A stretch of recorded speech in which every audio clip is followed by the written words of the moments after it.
doesn't love skulls? They are just so cool. It's such a fun form to make. I hope you guys enjoy it. Hey guys, my name is Daisy. Welcome back to The King and the Flower. Today we're creating a clay skull. We're gonna create our skull out of 2 pinch pots. I've done it out of 1 before, but I really prefer to do it out of 2 because it gives the form a little bit more of a rounded shape at the back of the skull where the base of the head would meet the neck.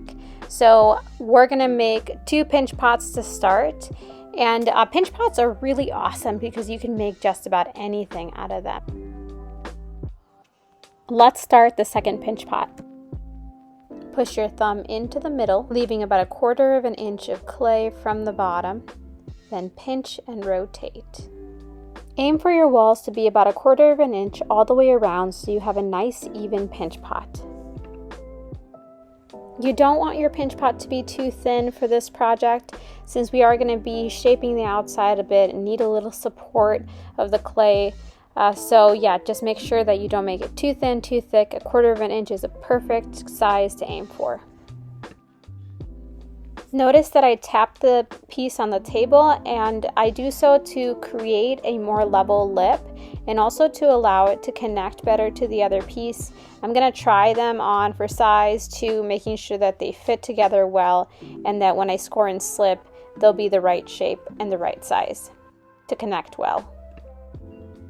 If they don't connect well, you can adjust the shape and the width of the opening by pinching one a little bit wider. Now we're going to score and slip. I'm going to take a serrated rib dipped in water, creating some slip, and then connecting the two with the slip inside of the hatch marks. You'll notice that I don't add slip separately, and that's just a personal preference of mine. If you are worried about them coming apart, you can create your own slip on the side and use it to score and slip your piece. But this is just how I do it, and it's worked really well for me. It works really well for my students. So it's a little hack that you can use for your own practice. This next step erases the seam, and I see it as stitching the two together. If you skip it, there's a chance that your piece might fall apart, so I don't recommend skipping this step. I'm moving the clay up and down and creating a seamless form. You can also use a serrated rib for this. And I really like to use a serrated rib for this because it allows the clay to be free from the form and be used to go over the seam and seal any small space up. I've also known people to add a coil, but I found that if the clay is very pliable and you stitch them together and then you score the outside, there's no need for that. Oh, this is also helpful. So if you want to create a really round form, it helps to roll it on the table. And I learned that from one of my students. Look at how round that is. This is awesome because once you can make a sphere with 2 pinch pots, your possibilities are endless. So let's make this into a skull, and we're gonna start by opening it up a little bit, and I'm gonna make an oval that's gonna open it up and allow me to get rid of the seam on the inside. You saw me take a little brush to it. You can use your hands too. You can reshape it a little bit. And then we're gonna start on the eyes by creating these little divots. And we'll create a little divot for the nose as well.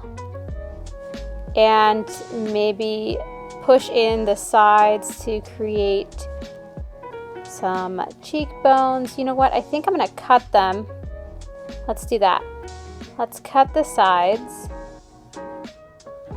That way I could shape the jaw a little bit better.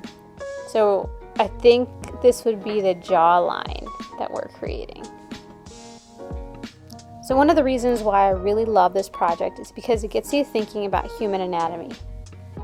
Before you take a stab at this project, I want you to take a look at yourself in the mirror and really look at the position of your eyes and your nose and your mouth and your teeth.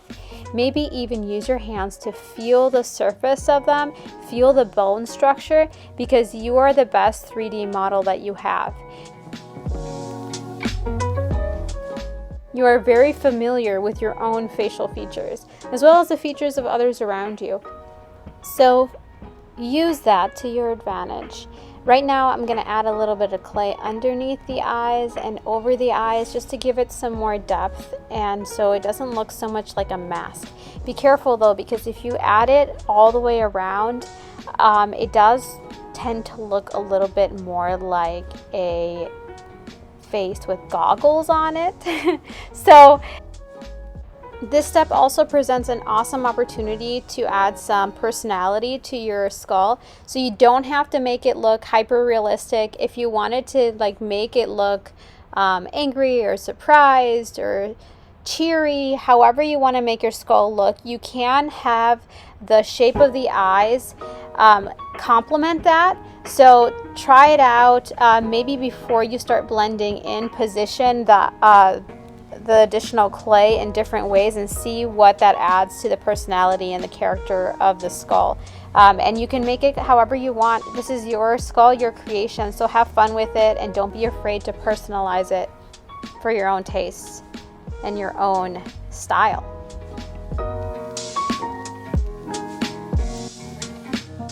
Up next, we are going to add the nasal cavity. I'm going to create an upside down heart and take out that clay. Clean up the inside a little bit. I also want to shape and extend the clay right above the nose. If you feel it with your fingers on your own, you can kind of feel where the bone is a little bit harder and where the cartilage starts. We want that like bone right above the cartilage to show up on the skull. I think it gives it a really good profile view. When you turn it to the side, it just looks a lot more complete to me.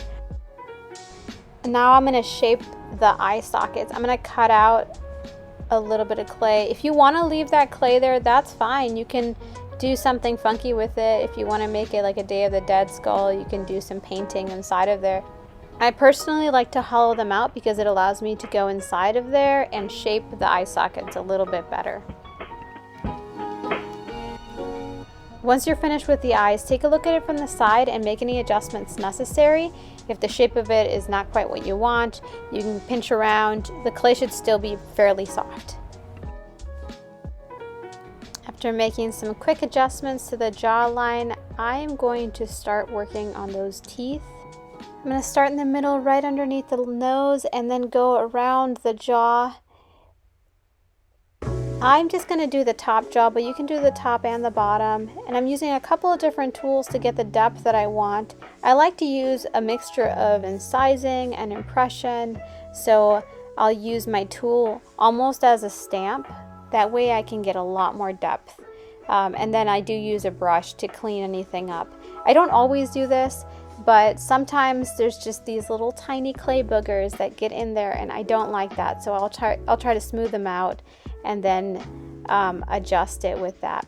I did end up pushing the cheekbones out a little bit more because I felt like the form could use it. So if you want to do that as a last step because you didn't get it quite right when you were adding the clay underneath the eyes, I do recommend it. I'm pretty happy with my finished product. You know, I wasn't at first, but he's definitely growing on me. And I hope that you really enjoyed this and that you found it valuable. If you've already done a skull project before and you have any tips, like I am so open to hearing anything, please share them in the comments. I do plan to make a more realistic version of this project for the future, but I want to really grow in my own abilities first. To share a little bit of my story with you guys, I started ceramics when I was in college. I didn't take any art courses at all in high school nor in college other than ceramic arts, and I fell in love with the wheel, and I was primarily a wheel throwing artist for about, oh man, I don't know, like 5 years, maybe more. It was never my plan to become a ceramics teacher, but it was a dream come true when I did. And I found out, lo and behold, that ceramics teachers don't just teach the wheel, they also teach hand building. And it was so challenging for me. Becoming a ceramics teacher has been such an amazing opportunity to grow in my own ability and to help others to develop theirs as well. So that's why I create these videos. I hope to share another video with you guys soon. Lately, it's been one a week. Typically, I release my videos on Monday. So keep an eye out for it. No promises, because I do have a little toddler, as you've seen before. But I have been trying to do it consistently, and I really want to keep making this material for my students, my classroom, and for you guys now. Thank you guys so much for watching. Don't forget to hit the like button and to subscribe so I can keep making all this ceramics related content, and I will see you next time.